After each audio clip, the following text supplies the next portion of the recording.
वारकऱ्यांच्या उपास्य देवताचं स्मरण करून संत महात्म्याला वर्णन करून सेवेसाठी निवडलेला अभंग विषय धर्म संत श्रेष्ठ वैष्णव वरिष्ठ निवासी जगद्गुरु तुकाराम महाराजांचा संत प्रकरणातला पाचचरणाचा अभंग सेवेसाठी निवडलेला आहे.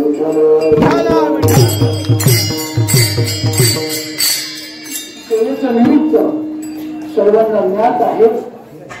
ज्यांचं बाळपण या पुण्यक्षेत्रामध्ये कोळंगाव पुण्यक्षेत्रामध्ये ज्यांचं बाळपण गेलेलं आहे आणि याच भूमीने ज्यांना आळंदीला पाठवलेलं आहे. आळंदीमध्ये पुण्यक्षेत्रामध्ये ज्ञानेश्वर महाराजांचा पवित्र असा वारा वैकुंठवासी स्वानंद सुखनिवासी श्यामगिरीजी महाराज ज्ञानोबारांचा वारा ज्या दिशेने आला तो वाराने श्यामगिरी महाराजांना स्पर्श केलं आणि ते जीवन पवित्र झालं असं शांतीब्रह्म एकनाथ महाराज सांगतात.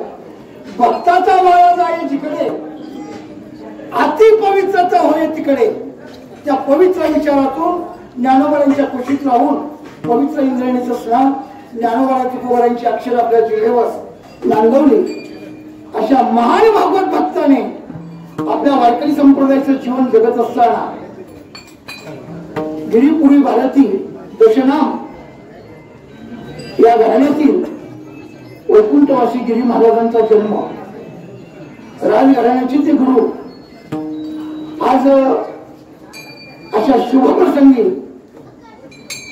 ज्या दिवसाला हिंदू समाजामध्ये अग्रगण्याचा मान आहे 3.5 मुहूर्तापैकी आजचा जो मुहूर्त आहे समस्त ग्रामस्थ मंडळी कोळवण गावातील सर्वांनी आजचा जो मुहूर्त साधला तो साधा आज मुहूर्त बरा. अशा मुहूर्त प्रसंगामध्ये श्यामगिरी महाराजांची मूर्तीची पुराण प्रतिष्ठा या ठिकाणी झालेली आहे. मंत्रघोष झालेला आहे. प्राण शक्ती त्याच्यामध्ये आणलेली आहे. अशा भव्य दिव्य स्वरूपाच्या मूर्तीपुढे जो आपल्या अंतकरणात भाव आहे त्या भावाला विशेष महत्व आहे. अंतकरणात भावातून याची निर्मिती होऊन सर्वांनी एकत्र विचार करून 21 किलो वजनाची ही मूर्ती त्यांचे सुपुत्र बाळकृष्णगिरी महाराज त्यांनी ही मूर्ती बाहेर केलेली आहे. आणि सर्वजण मंडळी एकत्र येऊन आजच्या शुभ मुहूर्तावर ही मूर्तीची प्राण प्रतिष्ठा झालेली आहे. आजच्या दिवसाचं अनन्य साधारण महत्व जर काही असेल तर चोखोबाराय सांगतात टाळी वाजवावी गुढुबा करणं हे आनंदाचं द्योतक आहे. आनंदाचं प्रतीक आहे. टाळी वाजवावी भगवत स्मरण करण्यासाठी भगवत चिंतन करण्यासाठी किंवा कुठलीही शुभकामना पूर्ण करण्यासाठी आजचा हा मुहूर्त आहे.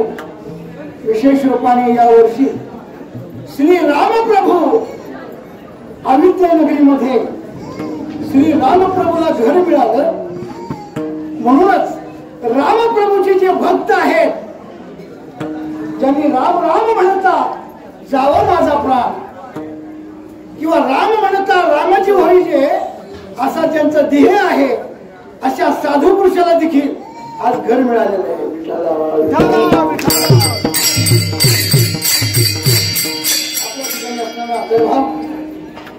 महाराजांच्या बद्दलचं जे प्रेम आहे त्यांनी जे गुरु या शब्दाने जे तुमच्या सगळ्यांचा उपकार केलेला आहे त्या उपकारातून उतराई होण्यासाठी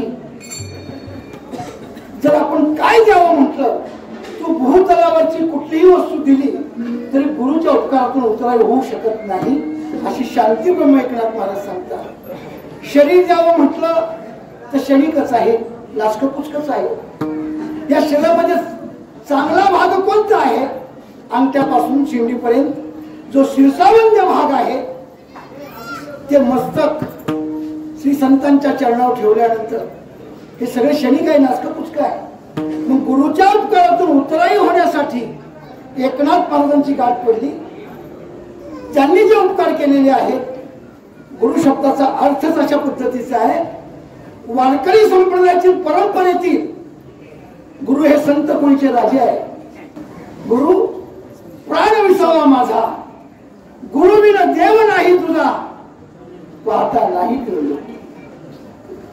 नामदेव आहे ज्ञानोबाला बोलतात, गुरु लिंग देहाची तात्काळ गाळ सोडतात आणि गुरु बोधरूपी डोळ्यामध्ये अंजन घालतात.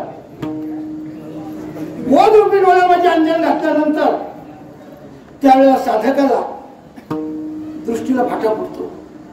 जैसे डोळे अंजन भेटे त्यावेळी दृष्टीशी फाटा फुटे. दृष्टीला फाटा फुटल्यानंतर बोधरूपी अंजन घातल्यानंतर जी वस्तू बाहेर पाहायची आहे तीच वस्तू आपल्या अंतःकरणामध्ये आहे, हृदयामध्ये आहे. हेच माझे गुरु आहेत. मताला नाही सद्गुरु जेणे तारुण संसार हापू, म्हणून विश्वाचे अति आदरू विवेकावरी.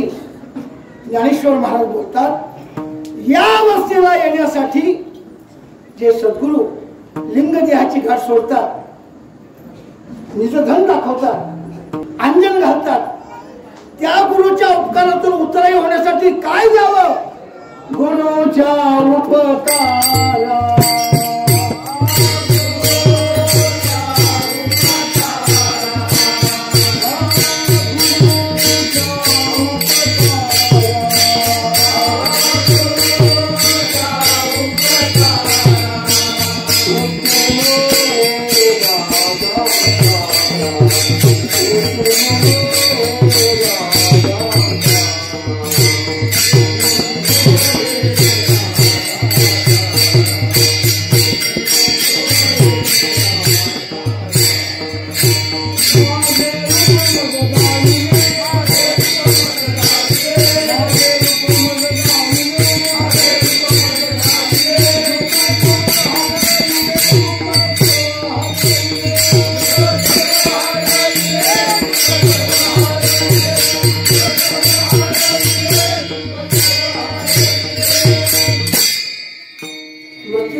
ऐकी सोनाची सवय.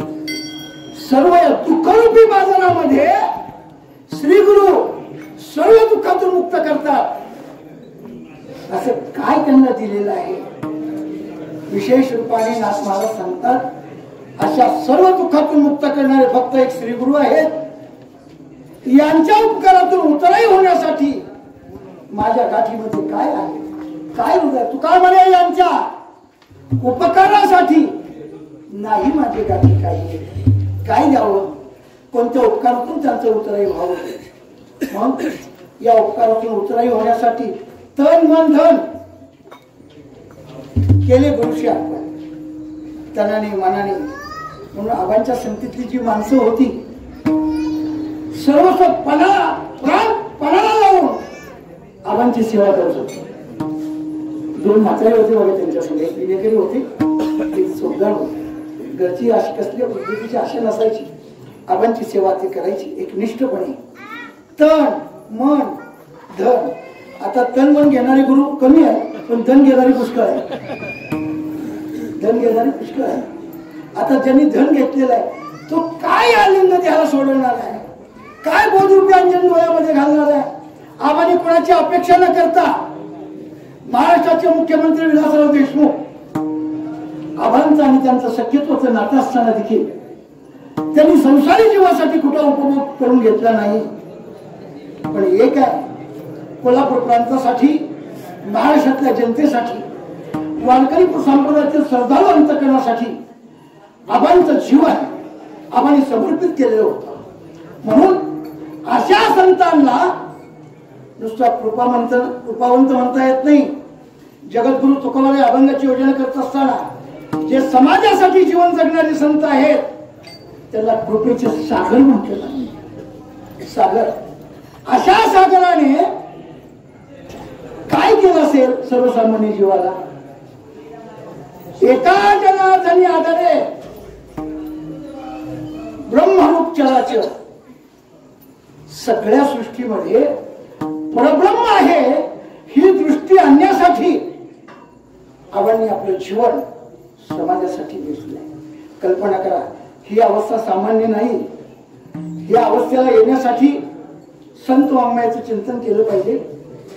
संत तेवढ्यासाठीच सर्व एकत्र बसलेले आहे आणि तुमच्या सगळ्यांच्याकडे पाहिलेलं आहे, ज्ञानदृष्टीने अवलोकन केलेलं आहे, काही पुराण पाहिलेलं आहे, काही शास्त्र पाहिलेले आहे, काही पुराणीचा इतिहास शोधलेला आहे।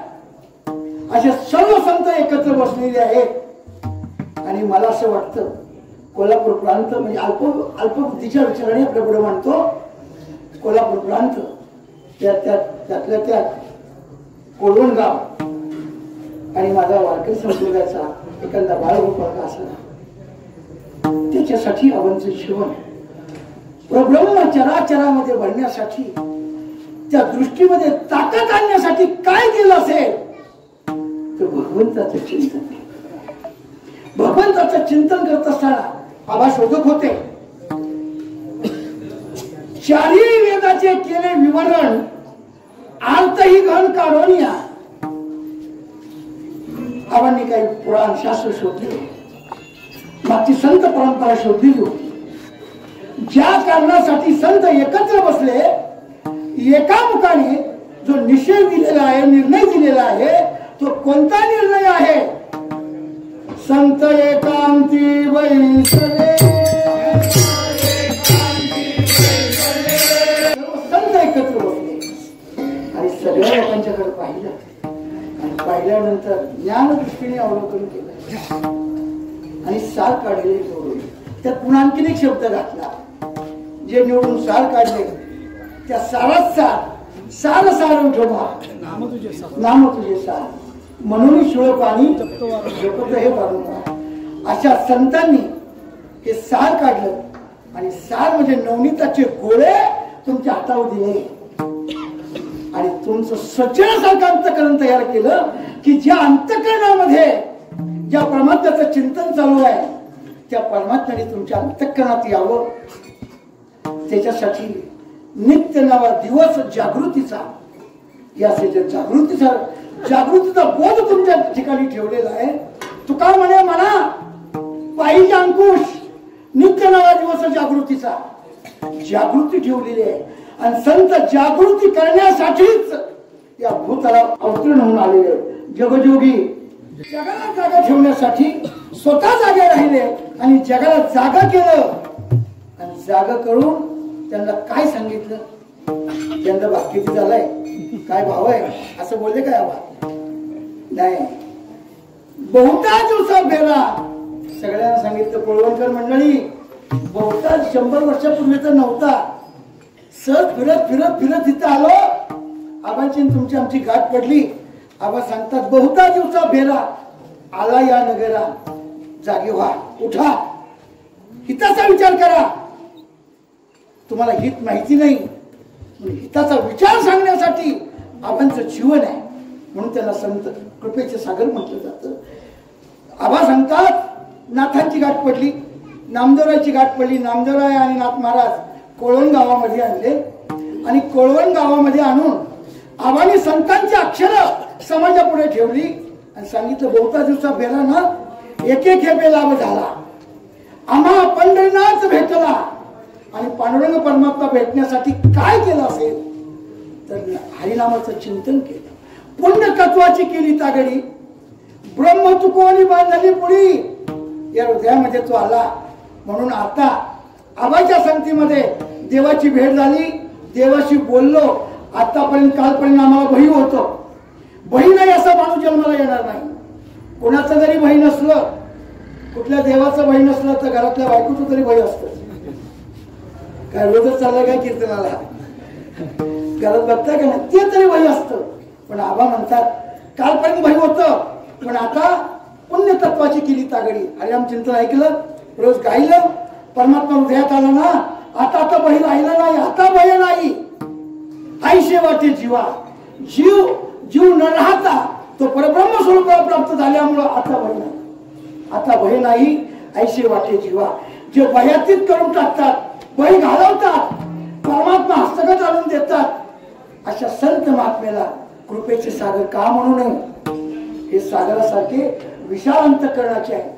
म्हणून या संतांना कृपेचं सागर हे जरी विशेषण लावलं असलं तरी संतांच्या दृष्टीने ते कमी पडते. सागर असेल, मेघ असेल, मेघ उदार असेल, पण उपमेशी नाही पुढे. संतांच्या उपमेला मेघाची उपमा कमी पडल्या जाते. म्हणून संतांच्या दृष्टीमध्ये सूर्याची उपमा दिली. सूर्य तेजस्वी आहे तरी ज्ञानोबाला त्याला म्हणतात ते किरणाळ आहे. संतांच्या उपमेला तो सूर्याचं देखील ती कमी पडलं जातं. ज्ञानोबा बोलत असताना सांगतात, अभंग जसं जीवन समाजासाठी आहे तरी संत हे समाजासाठी जीवन जगणारी आहे. सूर्य उगवणी आकाशी जगाची जननिद्रा निराशी, जे गाढ झोपेमध्ये अज्ञान रूपी अंधकारामध्ये हे झोपलेले आहे. जरी सूर्य उदय होतो आणि सूर्य उदय झाल्यानंतर काही माणसं उठतात बरं का. सूर्य उदय झाल्यानंतर काही माणसं उठायच्या. पूर्वीच्या गवळणी पाठ उठायच्या, ब्रह्ममुहूर्त उठायच्या. प्राप्त काळी प्रहार रात्री उठल्या गवळणी घुमघुम करती, घुमघुम करती, डेरे घुमती, आनंदाल्या गवळणी चंदे चंदे डोलती. जाता जाता ज्ञानोबा तुकोबा यांचं नाथांचं एकच वाक्य सांगतो, जे ब्रह्ममुहूर्त उठतात आणि उठल्याबरोबर देवाचं स्मरण करतात, स्नान करून पांडुरंगाचं मूर्तीला पाहतात, त्यांचा तो दिवस किती आनंदमय वातावरणामध्ये जातो, त्याच्या मनाचं किती समाधान प्राप्त होतं हे स्वतः अनुभव घ्यावा.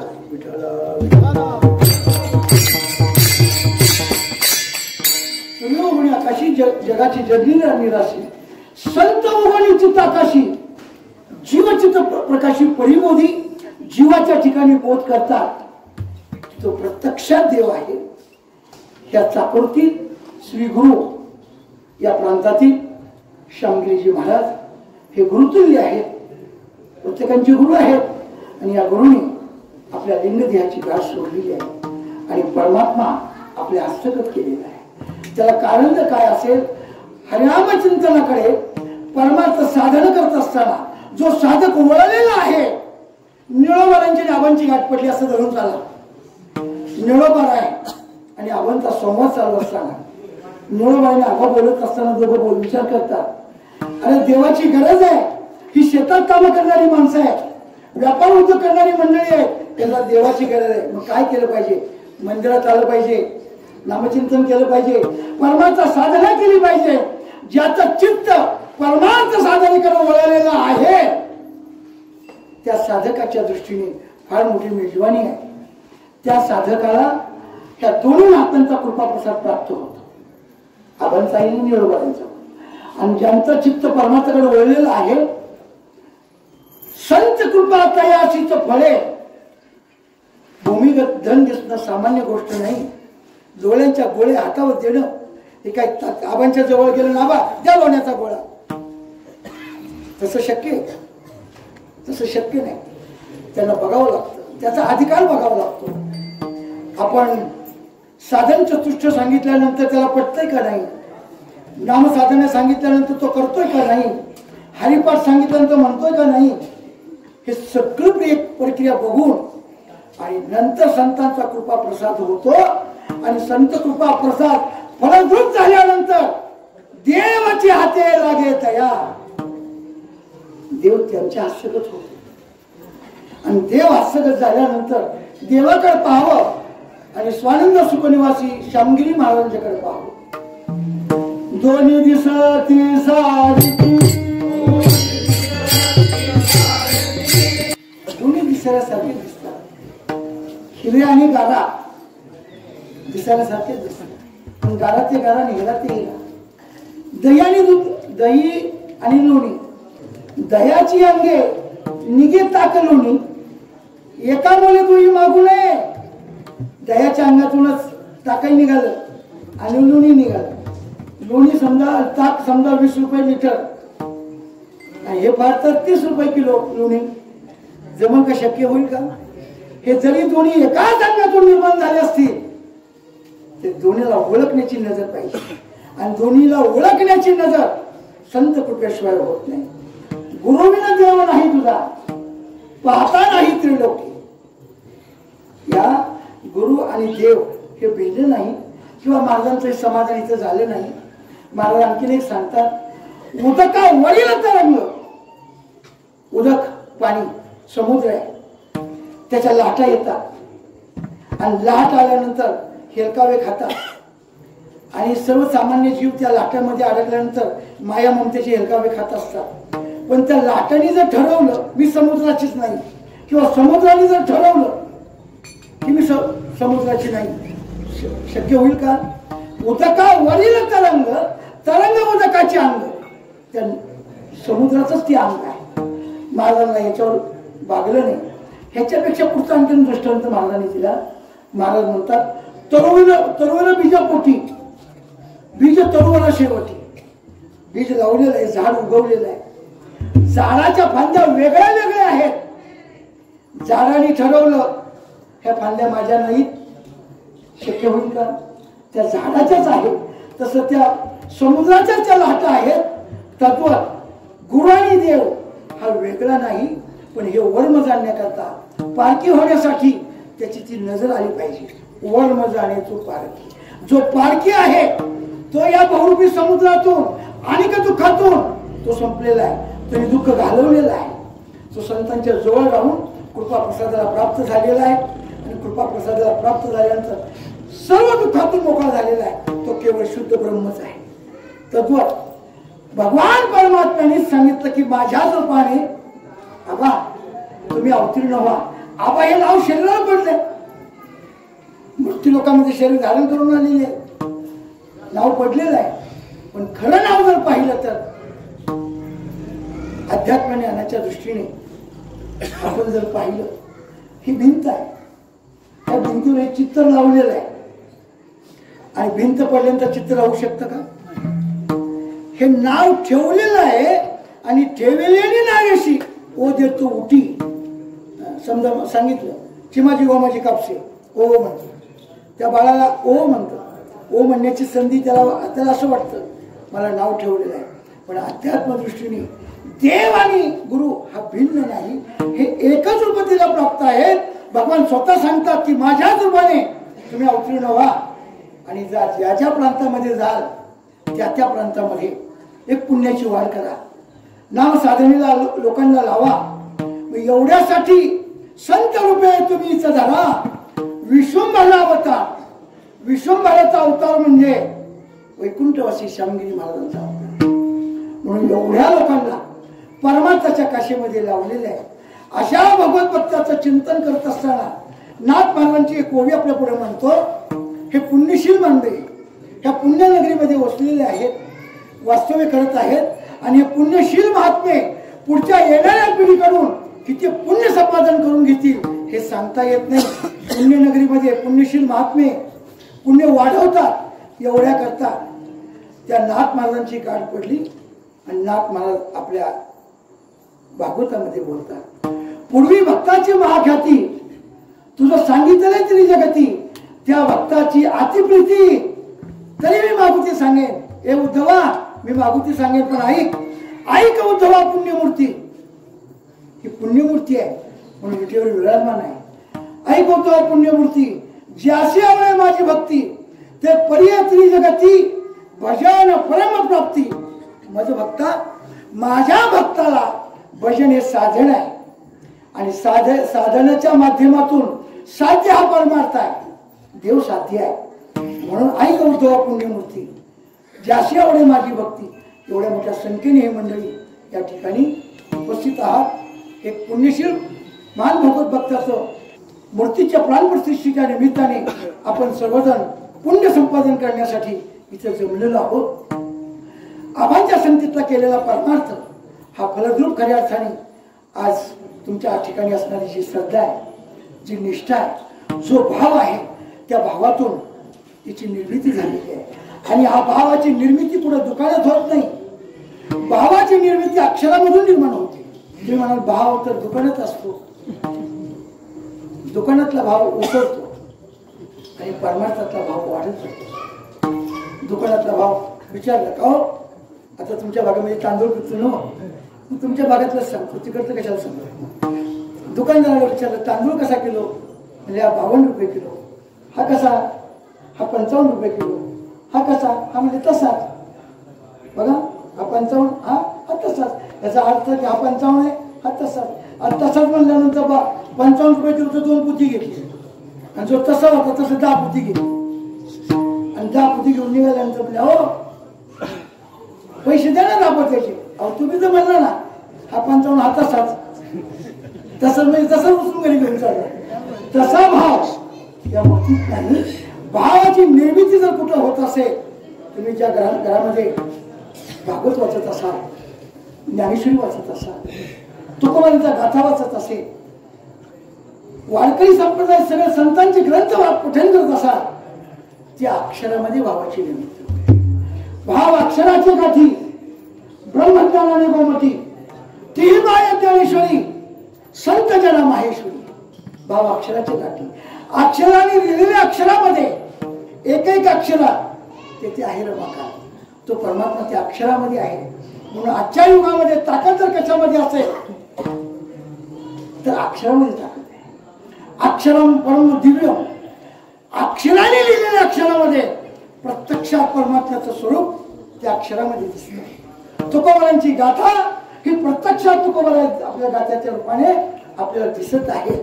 म्हणून अशा थोर महात्म्यांच्या संगतीमध्ये बोधरूपी अंजन डोळ्यामध्ये घातल्यानंतर तुकोबारांचं दर्शन दिसतं, ज्ञानोबारांचं दर्शन घडलं जातं.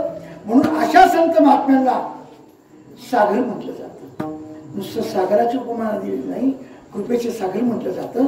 जगद्गुरु तुकोबाराय अभंगाच्या पहिल्या चरणात एक विशेषण देऊन सांगतात, कृपेचे सागर हेची साधू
जसं सागर गटार असेल, गंगा असेल, गावामागील ओळ, गंगानामध्ये अमंगल, या सगळ्यांचा समावेश सागरामध्ये आहे.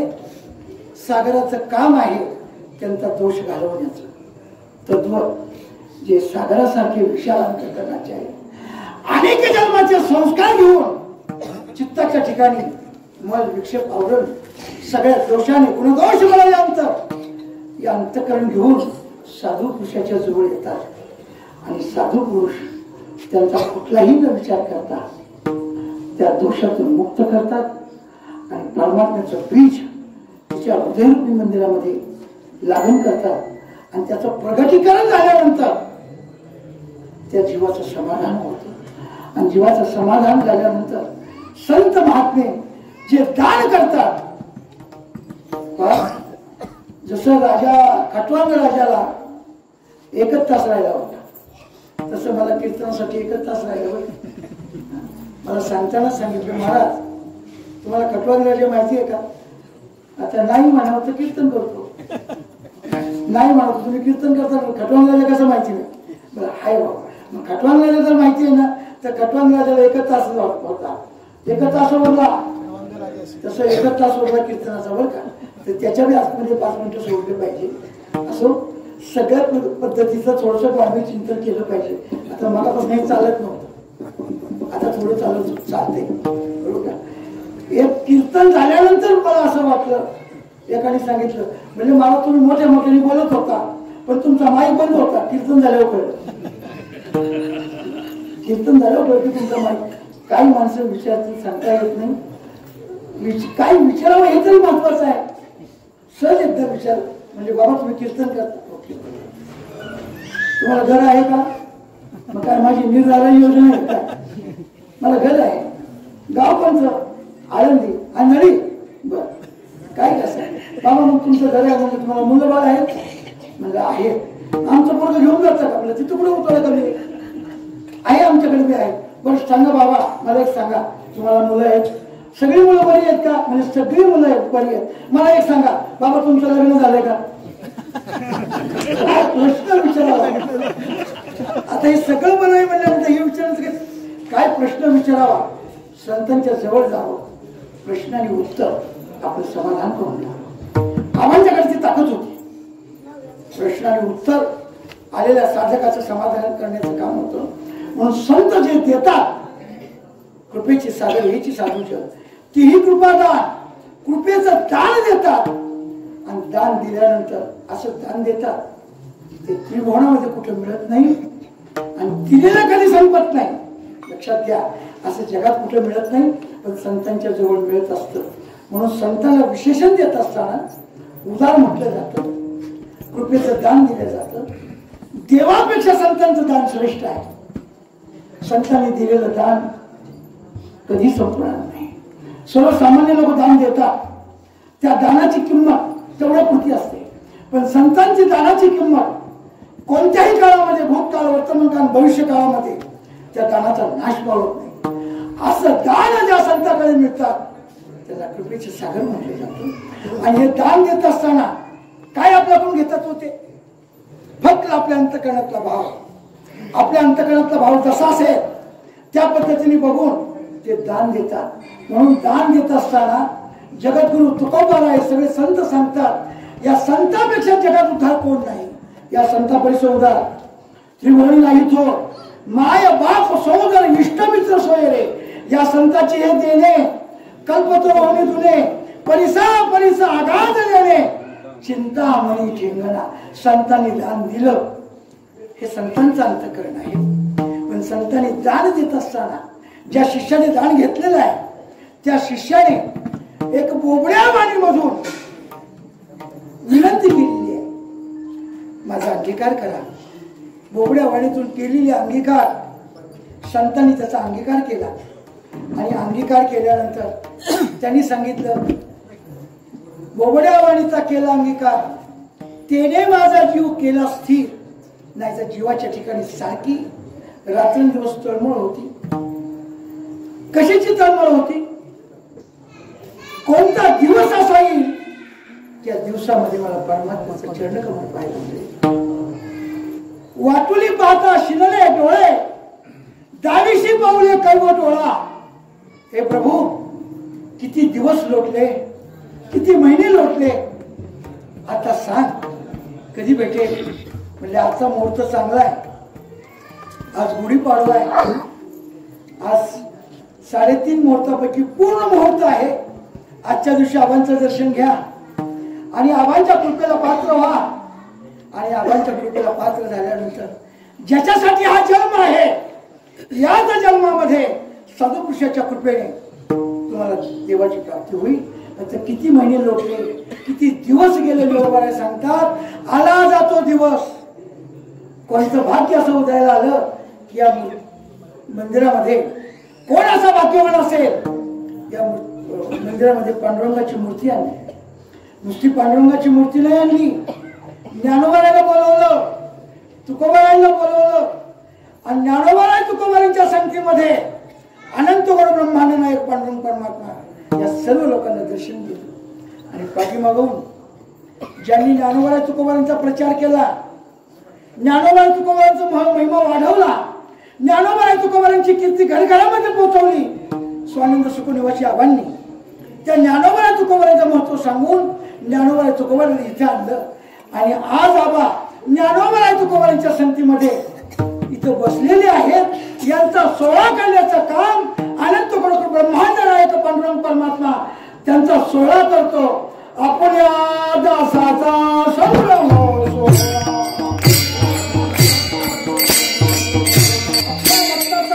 करण्याचं काम परमात्मा करतो. ज्यांनी सर्वस्व प्राण सर्व शक्ती परमात्म्याच्या चरणी रात्रंदिवस त्याचं नावचिंतन केलं. हे भगवंताचं ब्रीद आहे. आजच्या दिवसाला आबाची मूर्ती इथे आलेली आहे आणि तो सोहळा भगवान परमात्म्याने सगळ्यांच्या अंतःकरणामध्ये प्रवेश करून या भगवत भक्ताचा सोहळा भगवान परमात्म्याने तुम्हाला करायला लावला आणि तुम्ही तो सोहळा केला. खऱ्या अर्थाने हे त्यांनी केलेलं उपकाराचं स्मरण तुमच्या सगळ्यांच्या अंतःकरणात आहे. तुम्ही ज्या बोबड्यावाणीमध्ये त्यांना विनंती केलेली आहे त्या विनंती ऐकून त्यांनी तुमचा अंगीकार केलेला आहे. त्यांनी तुमचा स्थिर जीव केलेला आहे. जीवाच्या ठिकाणी प्रभुत्व शक्ती आणलेली आहे. जीव जीव रूपाने न शिल्लक राहता ते परब्रह्म स्वरूपाला प्राप्त करून ज्या आबांनी दिलं त्याने माझा जीव केला स्थिर. नाभी नाभी ऐसे जीव स्थिर केल्यानंतर काय म्हटले? नाभी नाभी ऐसे बोलिलो वचन. आता भिवू नकोस. जरी कोळण गावामध्ये जन्माला आलात, एवढा सोहळा पाहिला आणि रोज सकाळी नाही तर संध्याकाळी का होईना जे गावातले भगवत भक्त दर्शनाला येतील त्या भक्ताचे सर्व हाड मांस चर्म सर्व रोमांच भगवंताला प्रिय होत असत. पण त्या भावनेतून त्या भगवंताकडे पाहिलं तर नाही तर या सोहळ्याला आल्यानंतर पुन्हा पुढच्या सोहळ्याला जो येतो तसं नाही बरं का. जो भगवंताचं मुख लोक अवलोकन करतो मांस चर्म हाड देवा अवघीच बोल. जो देवाचं चिंतन करतो तो देवाला सगळे प्रिय होतो. अव सर्वसामान्य लक्षात घ्या. पती पत्नीचं लग्न झाल्यानंतर ती पत्नी आपल्या पतीचं नाव घेते. पती आपल्या पत्नीचं नाव घेतो. पत्नीचं नाव घेतो त्यावेळेस दोघांच्या चित्तामध्ये किती आनंद असतो. तुम्ही नाव घेतलंय ना? हो म्हणा. नाव घ्यावंच लागतं. पती पत्नीचं नाव घेत असताना किती दोघांच्या चित्ताला आनंद वाटत असेल. तर ज्या भगवंताच्या मंदिरामध्ये येऊन श्री विठ्ठल म्हटल्यानंतर हे पांडुरंगा त्या परमात्म्याला किती आनंद वाटत असेल सांगा. कल्पना करा. एका दाम्पत्याचं लग्न झालं म्हणजे घ्या नाव घेतलं. चांदीच्या गलासामध्ये गुलाबाच्या कळ्या, वामनराव सुद्धा म्हणजे दुकानाच्या फळ्या. आता त्या दुकानाच्या फळ्या म्हणजे नाव लिहून दुकाना तर त्या वामनरावला किती आनंद वाटत असेल. मग तोही नाव घेते ती नाव घेते. कडे केले तोडे केले. कडे तोडे समजतात ना. कडे केले तोडे केले सरी आता करायची. वामनरावचं नाव घ्यायला मागणा शरीर म्हणजे घुसपुड. हे नाव घेत असताना त्या पतीला पत्नीला किती आनंद होत असेल. आणि ज्या परमात्म्याचा अंश जीवरूपाने सगळ्यांच्या चित्तामध्ये आहे त्या परमात्म्याचं नाव घेतल्यानंतर त्या परमात्म्याला किती आवडत असेल. आमावडे नाम घेता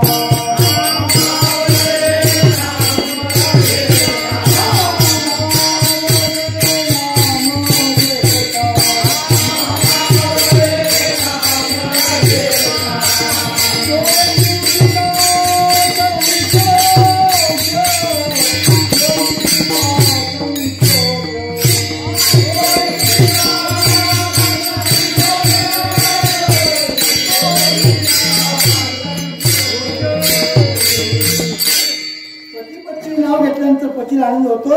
त्या जमलेल्या सर्व भगवत भक्तांनी जर देवाचं चिंतन केलं तर तो परमात्मा देखील विठेवर नाचतो. आणि नाचत असताना कसा मी नाचत नाही असं तिकडं छंद तालामध्ये डुलत असेल. छंदामध्ये तालामध्ये तो परमात्मा डुलतो म्हणून टाळकरी देखील छंदामध्ये तालामध्ये डुलतो. परमात्म्याला आनंद वाटत असेल. जमलेल्या सर्व लोकांनी ओढ हात करून देवाचं भजन करावं.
संत अंगीकार करतील असं नवल तर आहेच, पण संत देवाला सांगतात, देवा ते बोबड्यावाणीमध्ये तुझं भजन करतील, तू आनंदाने स्वीकार केला पाहिजे. तर बघा तिकडून आले सागण पाणी, तेव्हा देव यायला गेला.